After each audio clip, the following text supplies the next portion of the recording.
प्रधानमंत्री नरेंद्र मोदी रविवार को नई दिल्ली में राष्ट्रपति भवन सांस्कृतिक केंद्र में नीति आयोग की संचालन परिषद की 7वीं बैठक की अध्यक्षता उन्होंने की। वो नीति आयोग के चेयरमैन भी हैं। जुलाई 2019 के बाद से गवर्निंग काउंसिल की ये पहली व्यक्तिगत बैठक है। बैठक में सभी राज्यों के सीएम मौजूद रहे। तेलंगाना के मुख्यमंत्री केसीआर ने बैठक का बहिष्कार किया, जबकि नीतीश कुमार ने स्वास्थ्य हवाला देकर बैठक से दूरी बनाई। आपको बता दें कि प्रधानमंत्री की अध्यक्षता में हुई नीति आयोग की इस बैठक में फसल विविधीकरण और राष्ट्रीय शिक्षा नीति के क्रियान्वयन सहित कई मुद्दों पर चर्चा हुई। इस बैठक में G20 मंच पर प्रगति की रेखांकित करने में राज्यों की भूमिका पर भी जोर दिया गया। इस दौरान सभी राज्यों के मुख्यमंत्रियों ने अपने अपने राज्यों के अहम मुद्दे उठाए, जहां प्रधानमंत्री नरेंद्र मोदी खुद मौजूद रहे और उन्होंने सभी राज्यों के मुख्यमंत्रियों के मुद्दों को पेन से नोट किया। ਝੋਨਾ ਲਾਉਂਦੇ ਤਾਂ ਜਿੰਨੇ ਪੈਸੇ ਤੁਹਾਨੂੰ ਬਣਦੇ ਉਹਦਾ ਡਿਫਰੈਂਸ ਪੇ ਕਰੋ, ਠੀਕ ਹੈ ਨਾ, ਤਾਂ ਕਿ ਉਹਨੂੰ ਪਛਤਾਵਾ ਨਾ ਹੋਵੇ ਕਿ ਮੈਂ ਇਹ ਫਸਲ ਕਿਉਂ ਬੀਜ ਲਈ। ਜੇ ਗੰਨੇ ਦੀ ਪੇਮੈਂਟ ਮਿਲ ਜੇ, ਜੇ ਗੰਨੇ ਦੀ ਪੇਮੈਂਟ ਟਾਈਮ ਤੇ ਮਿਲ ਜੇ ਤਾਂ ਗੰਨੇ ਵਾਲੇ ਜਿਹੜੇ ਕਿਸਾਨ ਨੇ ਉਹ ਕਿਉਂ ਇੱਧਰ ਉੱਧਰ ਜਾਣਗੇ, ਜੇ ਉਹਨਾਂ ਨੂੰ ਗੰਨੇ 'ਚ ਹੀ ਫਾਇਦਾ ਹੁੰਦਾ। ਸੋ ਮੈਂ ਇਸੇ ਕਰਕੇ ਕਿਹਾ ਕਿ ਫਸਲੀ ਵਿਭਿੰਨਤਾ ਲਿਆਉਣ ਲਈ ਤੁਸੀਂ ਸਾਡੀ ਆਰਥਿਕ ਮਦਦ ਕਰੋ। ਅਸੀਂ ਵਿਗਿਆਨੀਆਂ ਤੋਂ ਦੁਨੀਆ ਭਰ ਦੇ ਵੱਡੇ ਵੱਡੇ ਵਿਗਿਆਨੀਆਂ ਨੂੰ ਅਸੀਂ ਆਪਣੀ ਧਰਤੀ ਦਾ ਸਰਵੇ ਕਰਵਾ ਰਹੇ ਹਾਂ, ਕਿੱਥੇ ਕਿੱਥੇ ਪਾਣੀ ਹੈ, ਕਿੱਥੇ ਰੀਚਾਰਜ ਹੋ ਸਕਦਾ, ਕਿੱਥੋਂ ਨਿਕਲ ਸਕਦਾ। ਸੋ ਇਹ ਗੱਲਾਂ ਅੱਜ ਹੋਈਆਂ ਕਿਤੇ ਪ੍ਰਧਾਨ ਮੰਤਰੀ ਨੇ ਕੁਝ ਕਿਹਾ ਕਿ ਮੈਂ ਆਪਣੇ ਵੱਲੋਂ ਰੱਖਤਾ ਜੀ। ਸਾਰੇ ਮੁੱਖ ਮੰਤਰੀਆਂ ਨੇ ਆਪਣੇ ਆਪਣੇ ਰਾਜਾਂ ਦੀਆਂ ਸਮੱਸਿਆਵਾਂ ਰੱਖੀਆਂ। ਮੈਂ ਇਹ ਰੱਖਿਆ ਕਿ MSP ਦੀ ਲੀਗਲ ਗਾਰੰਟੀ ਹੋਣੀ ਚਾਹੀਦੀ ਹੈ ਤੇ MSP ਦੀ ਜਿਹੜੀ MSP ਨੂੰ ਨਿਰਧਾਰਿਤ ਕਰਨ ਲਈ ਜਿਹੜੀ ਕਮੇਟੀ ਬਣੀ ਆ ਉਹਨੂੰ ਦੁਬਾਰਾ ਬਣਾਓ। ਉਹਦੇ ਵਿੱਚ ਉਹ ਕਿਸਾਨ ਪਾਓ ਜਿਨ੍ਹਾਂ ਨੂੰ ਇਹਨਾਂ ਤਿੰਨੇ ਕਾਨੂੰਨਾਂ ਦਾ ਸੇਕ ਪਹੁੰਚਦਾ, ਜਿਨ੍ਹਾਂ ਨੂੰ ਅਸਰ ਪੈਂਦਾ, ਜਿਨ੍ਹਾਂ ਨੇ ਇਹ ਮੋਰਚੇ ਲਾਏ। ਸੋ ਉਹਨਾਂ ਕਿਸਾਨਾਂ ਨੂੰ ਵਿੱਚ ਲਾਓ ਤਾਂ ਕਿ ਸਟੇਕ ਹੋਲਡਰ ਜਿਹੜਾ ਉਹਦੀ ਵੀ ਸੰਤੁਸ਼ਟੀ ਹੋਵੇ ਕਿ ਹਾਂ ਮੈਨੂੰ ਵੀ ਪੁੱਛ ਕੇ ਜਿਹੜਾ MSP ਜਿਹੜੀ ਇੱਕ ਬਣਾਈ ਗਈ। ਹੁਣ MSP ਜਿਹੜੀ ਕਮੇਟੀ ਹੈ ਉਹਦੇ ਵਿੱਚ ਜ਼ਿਆਦਾਤਰ ਮੈਂਬਰ ਉਹ ਨੇ ਜਿਹੜੇ ਕਿਸੇ ਨਾ ਕਿਸੇ ਤਰੀਕੇ ਨਾਲ ਇਹਨਾਂ ਕਾਨੂੰਨਾਂ ਦੇ ਪੱਖ 'ਚ ਰਹੇ ਨੇ।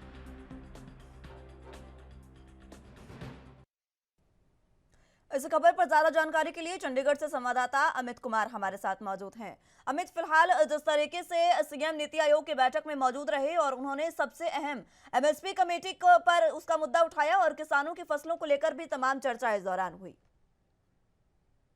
जी मुस्कान जी, सीधे तौर पे हम बात करें तो मेन मकसद यही था। अगर हम कहें कि मुख्यमंत्री भगवंत मान जब यहाँ से दिल्ली के लिए रवाना हो रहे थे तब उन्होंने ये बात कही थी कि MSP के लीगलाइजेशन को या फिर कानूनी रूप देने के लिए और उसके जो MSP कमेटी में किसानों का जो अगर हम रिप्रेजेंटेशन है उसको लेके मुद्दा उठाने की उन्होंने बात की थी। और वही मुद्दे उन्होंने आज अगर हम कहें नीति आयोग की मीटिंग में उठाए भी। उन्होंने सीधे तौर पे कहा कि मीटिंग के दौरान उन्होंने जहां MSP को एक लीगल दर्जा देने की बात की, उसके ऊपर अगर हम बात करें क्रॉप डाइवर्सिफिकेशन, उसके ऊपर ही वो जोर देते हुए नजर आए। कि उन्होंने सीधे तौर पे गन्ने किसानों का एग्जाम्पल दिया कि गन्ने किसानों को अगर हम पंजाब की बात करें, अगर उनको समय से गन्ने के पैसे मिल जाते हैं तो उनको अपने क्रॉप फसल चेंज करने की जरूरत नहीं है, पर क्योंकि समय से पैसे नहीं मिल रहे तो घाटे का फेस कर रहे हैं। तो यहाँ पे उन्होंने सीधे तौर पर उनकी बात की कि यहाँ पे पंजाब को कि क्रॉप डाइवर्सिफिकेशन की जाए, किसानों को और ज्यादा एजुकेट किया जाए, तो उसके लिए वित्तीय सहायता की मांग केंद्र से करते हुए नजर आए। तो वही दूसरी तरफ उन्होंने ये भी जानकारी दी कि पंजाब में कहाँ का पानी का लेवल कितना है, कहाँ रिचार्ज किया जा सकता है, कहाँ नए सोर्सेज बनाया जा सकता है, इसके लेके भी बाकायदा वर्ल्ड क्लास वैज्ञानिकों को बुलाया जा रहा है। वो लगातार पंजाब का सर्वे कर रहे हैं और इसमें जितनी भी जरूरत होंगी वो उसके लिए पंजाब सरकार उन्हें सपोर्ट करेगी। सवाल यहाँ पे यही खड़ा होता है कि इसके लिए जो फाइनेंशियल हेल्प चाहिए उसके लिए वो केंद्र सरकार के पास पहुंचे, और अगर केंद्र सरकार ये हेल्प करती है तो पंजाब को बहुत बड़ा फायदा हो सकता है और हम क्रॉप डाइवर्सिफिकेशन की तरफ एक कदम और बढ़ा पाएंगे।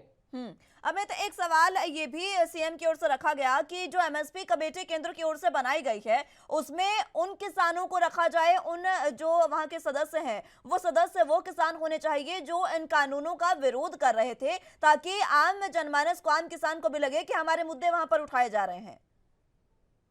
जी मुस्कान, बिल्कुल ये एक बात अगर हम कहें कि बार बार हाईलाइट की जा रही है कि जो MSP कमेटी बनी उसमें या तो ना तो पंजाब का रिप्रेजेंटेशन है और ना ही संयुक्त किसान मोर्चे का, क्योंकि सीधे तौर पे हम कहें कि उनकी तरफ से मेन लड़ाई लड़ी गई थी। अगर हम कहें कि आंदोलन की शुरुआत से लेकर आंदोलन के लिए जितना भी विरोध संघर्ष हुआ, जितनी भी बातचीत, उन सब में संयुक्त किसान मोर्चा मेन लीड पे रहा, पर उनकी रिप्रेजेंटेशन नहीं है। तो इसको लेकर भी उन्होंने आवाज उठाई है। उन्होंने कहा कमेटी को रिफॉर्म करने की जरूरत है और जिन लोगों ने एक्चुअल में ग्राउंड में बैठ के, दिल्ली के बॉर्डर में बैठकर संघर्ष किया, उनको इस कमेटी का हिस्सा होना चाहिए, क्योंकि अगर वो हिस्सा होंगे तभी वो एमएसपी की जो कमेटी का एक्चुअल काम है, जो एमएसपी की गारंटी है, वो पूरा कराने में कामयाब रहेंगे। क्योंकि इनको अपने फसलों से जरूरत है, क्योंकि किसान है, अगर इनको पता है कि हमारे भाईचारे की क्या दिक्कत परेशानी है, क्या कमाई होगी, क्या खर्चा आएगा, वो सब फैक्टर्स में वो ज्यादा लेके वो ज्यादा अच्छी तरह काम कर पाएंगे।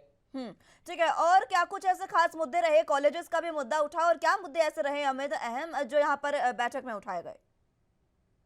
देखिए मुस्कान, इस लमसम अगर हम बात करें कि हर रिप्रेजेंटेटिव अपने अपनी जगहों से अपने फैसले लेके आए थे, या फिर क्या है, अपनी दिक्कत परेशानियां लेके आए थे। पंजाब अपने पानी का मसला लेकर, एमएसपी का मसला लेकर, किसानों का मसला लेकर पहुंचा था, और उसके बाद हम कह सकते हैं एजुकेशन के कुछ मसलों को लेकर पहुंचे थे। उन सबको लेकर हम कह सकते हैं मीटिंग हुई। अभी तक अगर हम कहें कि फॉर्मल इंटरेक्शन के जितनी जानकारी मुख्यमंत्री भगवंत मान ने दी है, उन्होंने सिर्फ किसानों की और जो हम कहें कि गारंटीज के लेकर जो बात की है, उसकी जानकारी आगे की है। ठीक है अमित, बहुत शुक्रिया आपका हमारे साथ जुड़ने के लिए और तमाम अहम जानकारी हम तक पहुंचाने के लिए। तो नीति आयोग की बैठक में मुख्यमंत्री भगवंत मान जो मौजूद रहे, उन्होंने राज्यों के अहम मुद्दे उठाए, और सबसे अहम अगर मुद्दों की बात करें तो आपने सुना मुख्यमंत्री भगवंत मान को, उन्होंने साफ कहा कि सबसे पहले एमएसपी कमेटी का मुद्दा उठाया गया, और राज्य में किसानों की फसल को बढ़ावा किस तरीके से दिया जाए, किसानों की आय को बढ़ावा किस तरीके से दिया जाए, उस पर भी अहम मुद्दे यहां पर उठाए गए हैं। यहां पर जाने से पहले ही खुद सीएम भगवंत मान ने यह ऐलान किया था, जब वो गए नीति आयोग की बैठक में, तभी उन्होंने कहा था कि वो किसानों का मुद्दा सबसे अहम तौर पर उठाएंगे, और वही नीति आयोग की बैठक में देखने को भी मिला। सीएम मान ने खुद मीडिया से बातचीत करते हुए यह ऐलान किया, ये बताया कि उन्होंने इस बैठक में किस तरीके से किसानों के मुद्दों को उठाया।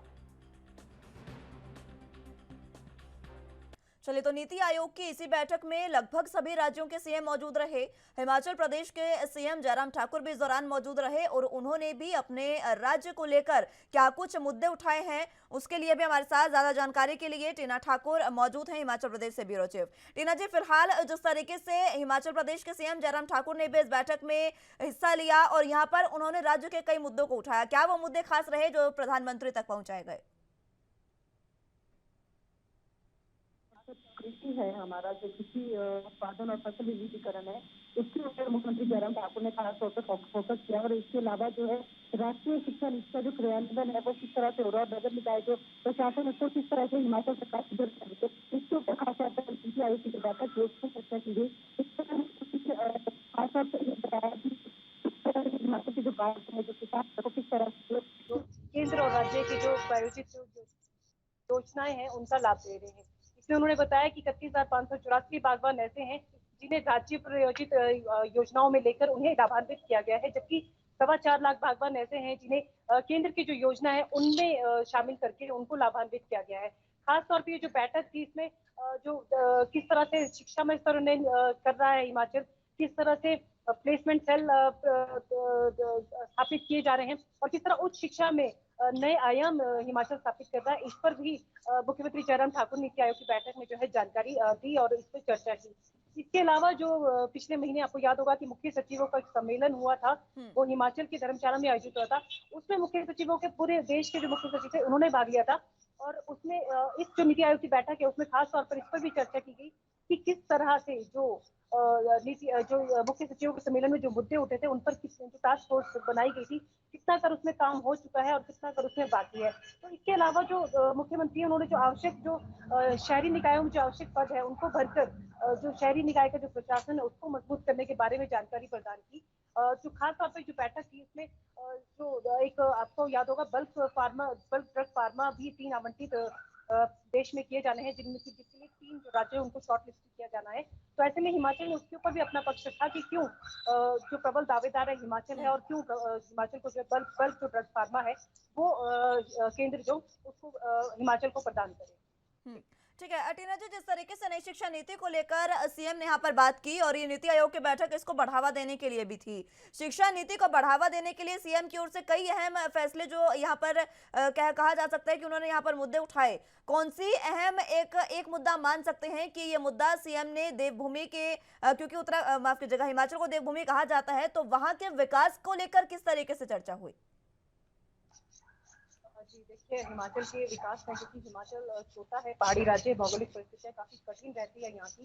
ऐसे में हिमाचल छोटा राज्य होने के बावजूद जो विभिन्न जो आयाम है, चाहे वो शिक्षा का क्षेत्र हो, स्वास्थ्य का क्षेत्र हो, क्या आपको याद होगा कि ड्रोन नीति पिछले महीने ही हिमाचल में लागू किया, और ऐसा जो लागू करने वाला हिमाचल देश का पहला राज्य बना है। इसके अलावा बागवानी नीति जो है उस पर भी काम हिमाचल कर रहा है, और अगर वो ठीक है। बागवानी नीति जो लागू करेगा तो वो हिमाचल जो है देश का ऐसा पहला राज्य बन जाएगा जो बागवानी नीति को यहाँ पे लागू करेगा। इसके अलावा जो शिक्षा की, अगर जैसे हम बात कर रहे थे, मुख्यमंत्री जयराम ठाकुर ने जो स्कूल से लेके उच्च शिक्षा तक हम लोग कितने प्रयास कर रहे हैं, कितना हम लोगों के जो यहाँ पे बच्चे हैं, छात्र हैं, उनको किस तरह से लाभान्वित किया जा रहा है, सरकार किस तरह से प्रोत्साहन दे रही है। इस जो बैठक है इसमें पूरी की पूरी तरह से चर्चा की गई कि सरकार ने जिस तरह स्वर्ण ठीक जयंती है योजना टीना है जी। उसमें ठीक है, बहुत शुक्रिया आपका हमारे साथ जुड़ने के लिए और तमाम अहम जानकारी हम तक पहुंचाने के लिए। दिल्ली में हुई इसी नीति आयोग की बैठक में छत्तीसगढ़ के सीएम भूपेश बघेल भी मौजूद रहे, जहां पर उन्होंने प्रदेश के विकास को लेकर कई अहम मुद्दे इस बैठक में उठाए। इसी पर जरा जानकारी के लिए हमारे साथ छत्तीसगढ़ से ब्यूरो चीफ स्वाति कौशिक मौजूद है। स्वाति, फिलहाल जिस तरीके से सीएम ने यहाँ पर मनरेगा का मुद्दा सबसे अहम रहा जो उठाया, किस तरीके से यह मुद्दा वहां पर उठाया गया? जी देखिए, कई मुद्दे उठाए गए। उसमें से एक मनरेगा का मुद्दा था, उसमें से गौठान की जो योजनाएं हैं, गोधन न्याय योजना, उसका मुद्दा स्वयं इस बार नीति आयोग की बैठक में उठा, क्योंकि इससे पूरी जो अर्थव्यवस्था है वो चल रही है। मनरेगा की बात करें तो कुछ अभी चूंकि कोरोना लॉकडाउन को देखते हुए उसके बाद पूरे देश में आर्थिक स्थिति जो है बिगड़ी हुई थी, तो प्रदेश में वही मनरेगा की जो योजना थी उसने उस समय जब सारे व्यापार उद्योग जब बंद थे तो मनरेगा ने बहुत हद तक प्रदेश में आर्थिक स्थिति को संभाल रखा था। तो सीएम साहब का ये वहां पर कहना था कि इसको क्या जो सेमी अर्बन एरिया है वहां पर भी चालू किया जा सकता है क्या। सेमी अर्बन एरिया से हमारा मतलब यहाँ पर उन क्षेत्रों से है जो बहुत ज्यादा दूर नहीं है किसी तहसील या कस्बे से। तो वैसी एरियो में भी, वैसे क्षेत्रों में भी इस योजना को चालू करने की बात वहां पर आई थी। तो वहीं अगर हम दूसरी ओर बात करें बाकी चीजों की, तो इस पूरी बैठक में गोधन न्याय योजना भी एक अहम मुद्दा रही। उसके बाद उसका जो डेवलपमेंट था, उसका जो गोधन न्याय योजना में जो पूरी व्यवस्थाएं हैं उसको लेकर बात की गई यहाँ पर कि किस ढंग से यहाँ पर वो सारी चीजें संचालित की जा रही हैं, उस पर चर्चा हुई। उसके बाद जीएसटी क्षतिपूर्ति का जो मुद्दा था वो भी नीति आयोग की बैठक में अहम रहा। तो वहीं नक्सल उन्मूलन को लेकर जो केंद्रीय सुरक्षा बलों पर 12,000 करोड़ के व्यय किए जाते हैं, उसकी प्रतिपूर्ति की मांग जो है वो की गई है वहां पर।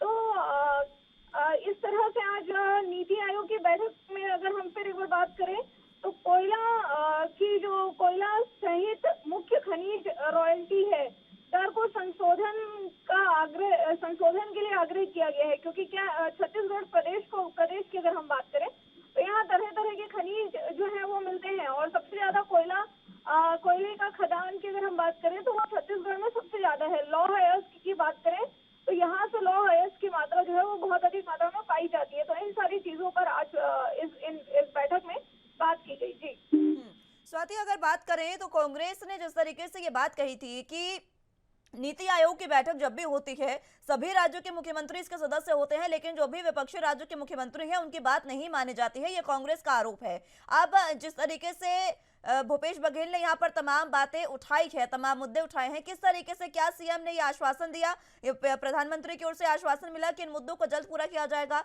क्योंकि लगभग 20 से ज्यादा जिलों में कहा गया है कि मनरेगा भी लागू किया जाए?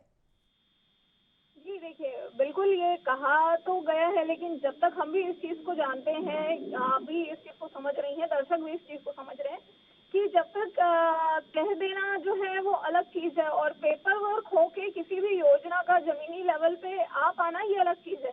ये जो दोनों चीजें हैं ये अपना अपना समय लेती हैं। अब चूंकि चुनावी समय पास आ गया है और ये अभी प्रदेश में भी देखें तो कांग्रेस की सरकार को लगभग 3.5 साल पूरे हो चुके हैं। तो वहीं अगर प्रदेश में चुनाव की बात करें तो 2023 एंड में आखिर में प्रदेश में चुनाव है और 2024 में केंद्र का चुनाव है। तो बिल्कुल भूपेश बघेल जो है वो लगातार इस पे आरोप लगा ही रहे थे कि केंद्र जो है उनकी बात नहीं सुन रहा है।